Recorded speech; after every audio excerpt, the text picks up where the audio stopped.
अल्लाह ही अल्लाह किया करो, अल्लाह ही अल्लाह किया करो। सबको तू देता है, फिर बंदा क्यों ना शुक्रा। रोजी रोटी तू देता है, फिर बंदा क्यों ना शुक्रा। ओ माय अल्लाह, help me find you. So many temptations, so many distractions. Help me, help me, help me find you. अल्लाह ही अल्लाह किया करो, अल्लाह ही अल्लाह किया करो। जो दुनिया का मालिक है, नाम उसी। अस्सलामुअलैकुम प्यारे लोगों, कैसे आप लोग। उम्मीद करती हूँ खैरियत से होंगे, जहाँ होंगे हिफ्ज़ व अमान के साथ होंगे। मैं भी अल्हम्दुलिल्लाह बिल्कुल ठीक हूँ, आपकी दुआ से।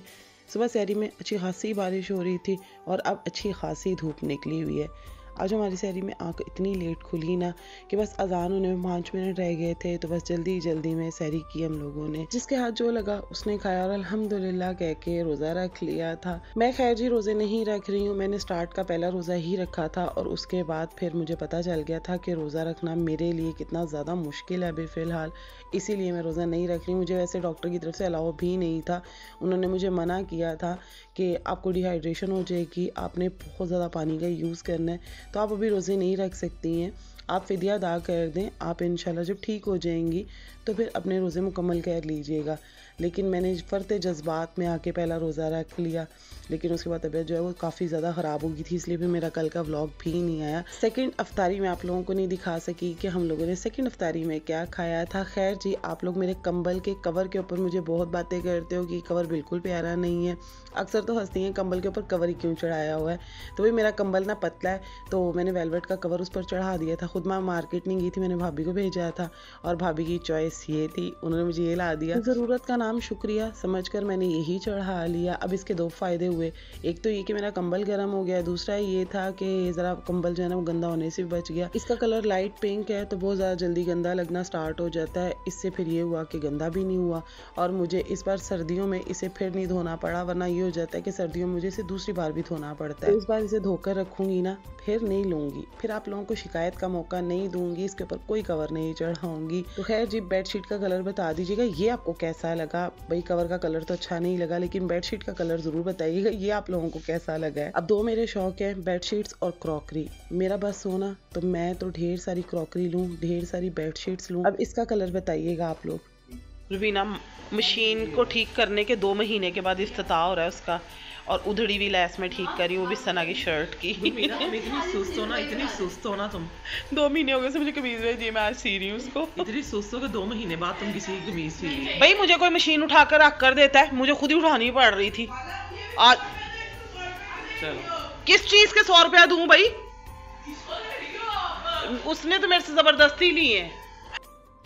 मैं इतनी बुरी दर्जन हो चुकी हुई हूँ ना कि मैंने सिलाई देखो कैसी लगाई है। असल में ना ये इस तरह से गुम सिलाई होनी थी, मैंने इसको उधेड़ा नहीं और मैंने पकड़ के बस ऊपर से रख के लगा दी, वो भी इतनी बुरी लग रही है ना। अब इसको दोबारा उधेड़ूंगी सारा। और यहाँ पर हम चीटे दिन पर ही निकल पड़े हैं अफ्तारी के लिए। रमज़ान स्टार्ट हुआ है और तीसरे रोज़े पर ही हमारी अफ्तारी आ गई है, जो कि हमारी भाभी के घर पर थी। भाभी कहती है हॉस्पिटल जा रही है, उससे पहले हमारे साथ अफ्तारी करके जाओ, फिर वापस आकर पता नहीं कितने दिन तक तुम नहीं उठ पाओगी, तो फिर अफ्तारी करने हमारे घर नहीं आ सकोगी। बस फिर मैं भाभी के घर पहुंच गई थी और यहाँ पर मैं खुद ही कुकिंग करने खड़ी हो गई थी। और मेरी भतीजी ने मुझे मोइंजो दाड़ो से लाकर ये देचका दिया था कि इसमें चावल पकाओ, मतलब उसको कोई और देगची नहीं मिली थी, मोइंजो दाड़ो वाली मिली थी टूटी भज्जी। मैंने भी इसमें बनाना शुरू कर दी, मैं कहा चलो ला दो इसी में बना देते हैं। अब कुकिंग का मुझे बहुत ज़्यादा शौक है और रमज़ान की अफ्तारी बनाने का तो उससे भी ज़्यादा शौक है। ये तो खैर मेरा अपना ही घर है, वरना अगर मैं किसी के घर मेहमान भी जाऊँ ना, मैं खुद ही किचन में पहुँच जाती हूँ कि लाई मैं खाना बना देती हूँ। मैं जब गाँव भी रहने जाती हूँ ना, तो जो लकड़ियों का चूल्हा होता है ना, उन्हें कह देती हूँ कि आग आप लोग जला दीजिएगा, मुझे आग जलानी नहीं आती है। बाकी ये है कि मैं ना खाना बना दूँगी, तो चाहे 2 सालन हो चाहे 3 सालन हो, मैं ही बैठ कर बना रही होती हूँ। हमारे गांव में ये होता है कि दोपहर में 1 सालन नहीं बनता, 2 सालन बनते हैं। एक सब्ज़ी का हो जाता है, एक मीट का हो जाता है, यानी किसी भी किस्म का, चाहे वो रेड मीट हो चाहे वो वाइट मीट हो, तो वहाँ पर 2 तरह का सालन बनता है। तो फिर वहाँ पर भी मैं बड़ी खुशी के साथ बनाती हूँ। और यहाँ पर भी आकर चावल मैं ही बनाती हूँ। मतलब अपने घर में स्टार्ट से चावल पकाने का ठेका मेरे पास है। और अब मेरे बाद ना मेरे भाई की फैमिली में ना मेरी भतीजी के पास है, वो बनाती है। लेकिन जब मैं इधर आती हूँ ना फिर भतीजी को भी साइड पे कर देती हूँ, फिर मैं बनाती हूँ। लेकिन हमारे घर में एक मसला है, हमारे घर में चावलों के अंदर खड़े मसाले बिल्कुल भी नहीं डाले जाते हैं। हमारे बच्चे खड़े मसाले वाले चावल बिल्कुल भी नहीं खाते हैं। पाउडर फॉर्म में मैंने धोखा देने की कोशिश की थी उनको, लेकिन वो धोखा भी कामयाब नहीं हो सका। बच्चों को पता चल गया कि अच्छा इसके अंदर तो जायका आ रहा है, लौंग का जायका आ रहा है इसके अंदर, या फिर दालचीनी का जायका आ रहा है। तो वो चीज़ें हमारे घर में हमारे चावलों में नहीं डाली जाती हैं। पहले तो ये अल्लाह के बंदे ज़ीरा भी नहीं खाते थे, लेकिन अब बहुत मुश्किल से इन लोगों को ज़ीरे की आदत डाल दी है कि भाई बहुत बुरे लगते हैं, इस तरह तो चावलों का जायका ही कोई नहीं निकलता है। नहीं तो पहले तो ज़ीरे के ऊपर भी जंग हो जाया करती थी, फुफो क्यों डाला है आपने। फिर एक दिन मैं भी रिवायती फुफो बन गई, फिर मैंने भी सही क्लास लगाई। उसके बाद आज तक कोई मेरे आगे नहीं बोला कि पप्पो ज़ीरा क्यों डाला है। मैं जाऊं और खाने में ज़ीरा डाल दूं ना, फिर बच्चे खामोशी से खा रहे होते हैं। फिर उन्हें पता होता है कि फुफो ने हिटलर फुफो बन जाना है, तो हिटलर फुफो कन्वर्ट होने से पहले ही जो है ना वो चुप करके चावल खा लिए जाए। और मैं जब से भाई के घर आई थी ना, सुल्तान मुझे मुसलसल मशवरा दे रहा था कि आप मेरी तरह चिड़ी रोज़ा रख लेती, आपने क्यों रोज़ा नहीं रखा ना। भाभी ने मुझसे इसके सामने पूछ लिया कि तुम्हारा रोज़ा है, मैंने कहा नहीं मेरा रोज़ा नहीं है। तो मुझे आगे से कहता है पप्पो चिड़ी रोज़ा रख लेती, आपने क्यों छोड़ा है, अब अल्लाह ताला आपको गुनाह देंगे। और ये मेरी भाभी का मिक्स सालन देखे गैस नहीं आ रही थी, तो उन्हें ये था कि ये ना ये जो गैस आ रही है ना ये भी चली जाए, तो उन्होंने सारी चीज़ें मिक्स करके रख दी। अब अल्लाह जाने कैसा बना होगा, क्योंकि जब तक हम लोग वहाँ पर थे ना तब तक तो ये नहीं बना था। लेकिन मैंने भाभी को कहा था कि मुझे बताना ज़रूरी है किस तरह का सालन बना है, कि सभी कुछ मिक्स करके रख दिया। वो कहती गैस का इतना प्रॉब्लम हो चुका हुआ है ना कि मैं अक्सर इसी तरह ही अब सालन बना रही होती हूँ, सारा कुछ मिक्स करके रख देती हूँ। चलो नाम मिलने से बेहतर है कि सहरी में या अफ्तारी में सालन तो मिल ही जाता है ना। उनको भी वही शिकायत है कि सिलेंडर पर खाना बहुत देर से बनता है और उसके अलावा भी चीज़ें बनानी होती हैं। और ये इसको देखो